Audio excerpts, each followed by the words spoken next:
शाम का वक्त था। कस्बे से दूर बसे पुराने गांव भैरवपुर की गलियां हर रोज की तरह सुनसान हो चुकी थी। आसमान में हल्के बादल थे और ठंडी हवा के झोंके पुरानी हवेली की टूटी खिड़कियों से सनसनाहट पैदा कर रहे थे। गांव के लोग इस हवेली के पास से भी नहीं गुजरते थे। कहते हैं यहां अजीब अजीब आहटें सुनाई देती है, जैसे कोई अनदेखा इंसान आस पास घूम रहा हो। रीना अपने दोस्तों के साथ गांव घूमने आई थी। सबने मजाक मजाक में कहा, चल रीना, तू तो बहुत बहादुर बनती है। अगर सच में हिम्मत है तो फिर हवेली के अंदर चल। मुझे किससे डर लगेगा? भूत वूत जैसी कोई चीज नहीं होती। रीना अकेली हवेली के अंदर चली गई। टॉर्च की रोशनी टूटी दीवारों पर पड़ते ही डरावनी परछाइयां बनने लगी। वो चौंक कर पलटी। वहां कोई नहीं था। शायद मेरे दोस्तों ने मजाक किया होगा। लेकिन अगले ही पल उसने टॉर्च की रोशनी में देखा, दीवार पर उसके अलावा एक और परछाई हिल रही थी। रीना की सांसें तेज हो गई। उसने धीरे से पुकारा, कौन है वहां? पर कोई जवाब नहीं मिला।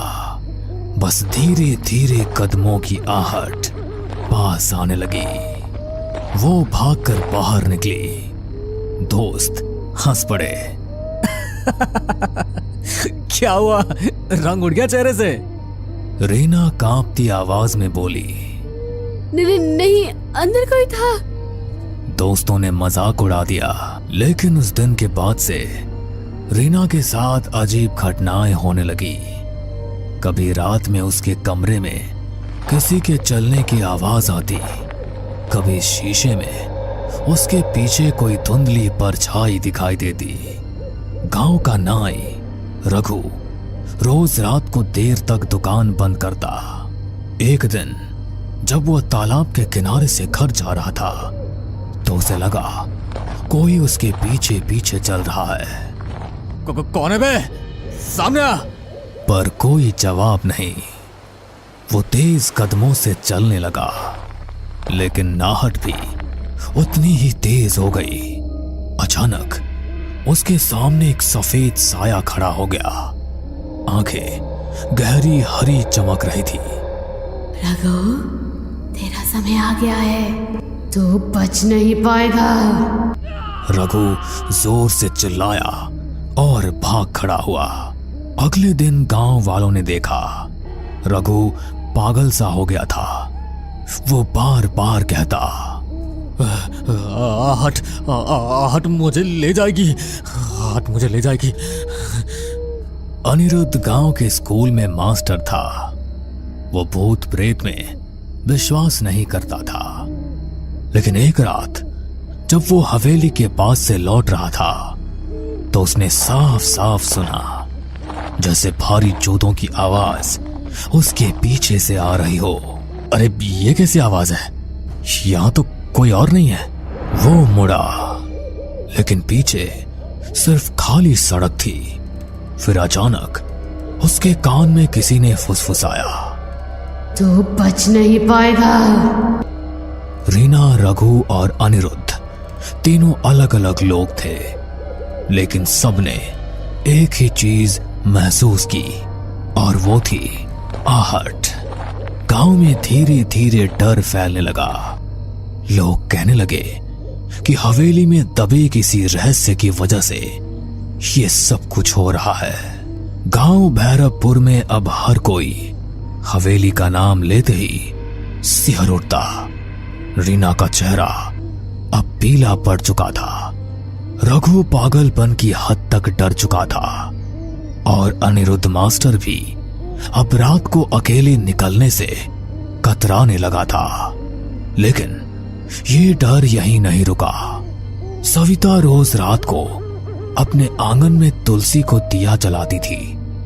उस रात भी उसने वैसा ही किया, लेकिन जैसे ही दिया जलाया उसे लगा मानो आंगन में कोई खड़ा है। कौन है वहां? अंधेरे में कुछ भी नहीं दिखा, लेकिन हवा का एक तेज झोंका आया और दिया बुझ गया। सविता ने माचिस जलाई, तभी देखा आंगन के कोने में एक औरत खड़ी थी, काली साड़ी में, बाल बिखरे हुए। हे भगवान! वो औरत धीरे धीरे आगे बढ़ी और उसके कान में फुसफुसाई, आहट सुनो, आहट सुनो, तुम्हें कोई लेने आ रहा है। सविता चीख पड़ी। घर वाले दौड़े, लेकिन वहां कोई नहीं था। अगर यहां कोई आत्मा है तो आज मैं उसे शांति दूंगा। वो मंत्र पढ़ने लगा। तभी हवेली की सीढ़ियों पर धीमे धीमे कदमों की आवाज आई। कौन है वहां? कोई जवाब नहीं, लेकिन अचानक उसके सामने लोहे की जंजीर अपने आप हिलने लगी। मोहन घबरा गया, लेकिन हिम्मत करके मंत्र पढ़ता रहा। तभी दीवार पर खून से लिखा उभर आया, आहट से बचना नामुमकिन है। मोहन के हाथ से माला गिर गई। वो भागते भागते गांव लौटा। ये जगह अशुभ है, वहां कोई अनदेखी शक्ति है। अमर गांव और कस्बे के बीच बस चलाता था। एक रात उसकी बस में कोई भी यात्री नहीं था। बस सुनसान सड़क से गुजर रही थी। अचानक उसने देखा बस की पिछली सीट पर कोई बैठा है। उसने शीशे में देखा सफेद कपड़े पहने एक आदमी, जिसका चेहरा धुंधला था। अरे कौन है? टिकट तो लो। कोई जवाब नहीं। अमर बस रोककर पीछे गया। सीट खाली थी। वो लौटकर ड्राइवर सीट पर बैठा। तभी उसके कान में आवाज आई, बस चलते रहो, आखिरी मंजिल तो मेरे पास है। अमर की हालत खराब हो गई। उस दिन के बाद उसने रात में बस चलाना ही छोड़ दिया। गांव वालों की दहशत सुनकर पुलिस ने जांच के लिए डीसीपी अरविंद को भेजा। अरविंद बहुत तर्क संगत इंसान था। भूत प्रेत की बातों पर हंसता रहता था। अरे ये सब अंधविश्वास है, मैं खुद हवेली जाऊंगा और देखूंगा। रात को वो टॉर्च लेकर हवेली पहुंचा। दीवारें खंडहर हो चुकी थी, लेकिन अचानक सीढ़ियों पर भारी कदमों की आहट गूंजी। रुको, कौन है वहां? उसने टॉर्च जलाई। सामने कोई भी नहीं था, लेकिन अगले ही पल उसे लगा जैसे किसी ने उसके कंधे पर हाथ रखा हो। वो पलटा, वहां सिर्फ हवा थी। फिर उसने कानों में साफ सुना, तू सच जानना चाहता है तो तहखाने में उतर। अब तक अलग अलग लोगों ने अलग अलग तरीके से आहट सुनी थी। सब घटनाएं अलग अलग थी, लेकिन एक ही बिंदु पर जाकर जुड़ती थी, आहट। मुझे लगता है हवेली में कुछ राज छिपा है। जब तक पता नहीं चलेगा, ये सब हमें चैन से नहीं जीने देंगे। अरे तू पागल हो गई है क्या? तू फिर से वहां जाना चाहती है? हाँ, अगर सच्चाई सामने नहीं आई तो यह आहटें हमें ऐसे ही डराती रहेगी। गांव भैरवपुर अब दहशत का पर्याय बन चुका था।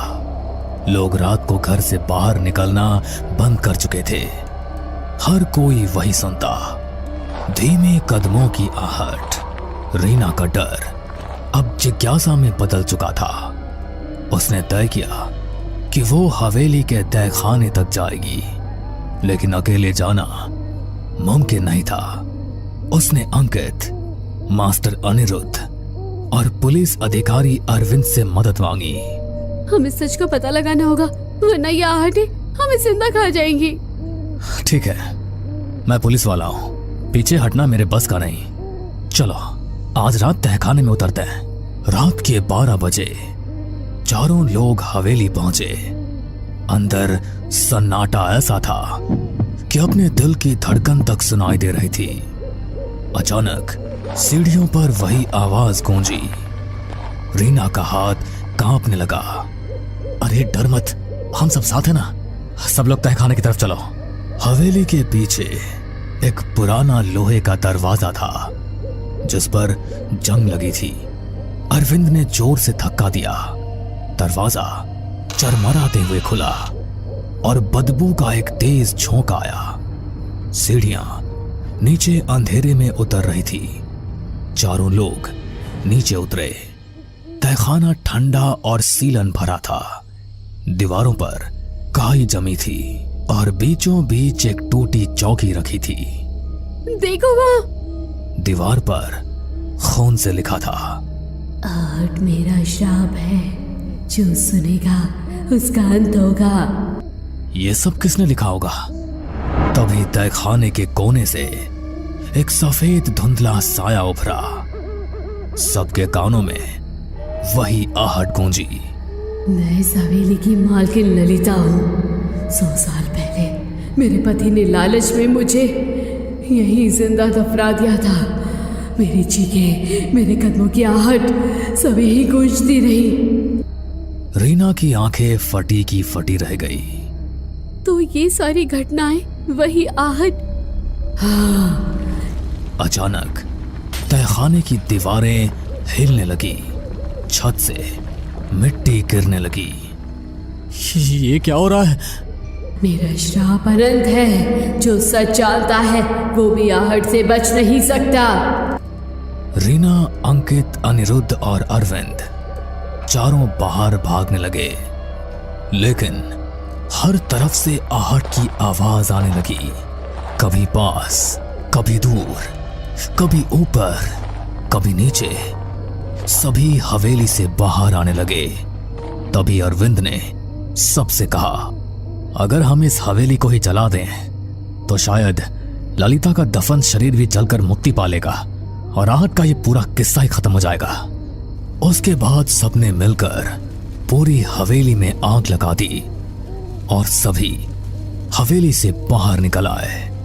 हमने सुना भी था कि हवेली की मालकिन अचानक गायब हो गई थी। असल में उसे मार दिया गया था। फिर अगले दिन लोगों ने हवेली में सामूहिक पूजा करवाई। उस दिन पहली बार कई सालों बाद गांव में रात शांति से बीती। लेकिन कुछ दिनों बाद रीना अपने कमरे में पढ़ाई कर रही थी। खिड़की से ठंडी हवा आई। अचानक उसे लगा जैसे कमरे के कोने से धीरे धीरे कदमों की आहट आ रही है। उसने कांपते हुए कहा, कौन है? कोई जवाब नहीं मिला, बस वही आवाज। रीना की आंखों में डर फिर से उतर आया। भैरवपुर गांव में हवेली का रहस्य तो खुल गया, लेकिन आहट अब भी जिंदा है। कहते हैं जो एक बार ये आवाज सुन लेता है उसकी जिंदगी कभी पहले जैसी नहीं रहती। आहट सिर्फ एक आवाज नहीं बल्कि एक अंधे का साया है जो हर जगह आपके पीछे पीछे चलता है। बस कभी वो आहट सुनाई देती है और कभी नहीं सुनाई देती, पर डर की दस्तक लेकर आहट सभी के आसपास चलती रहती है। हमें पूरा यकीन है दोस्तों कि आप लोगों को ये कहानी जरूर पसंद आई होगी। तो प्लीज हमारे वीडियो और चैनल को शेयर एंड सब्सक्राइब करें और बने रहे हमारे साथ ऐसे ही अनकहे किस्से और कहानियां सुनने के लिए।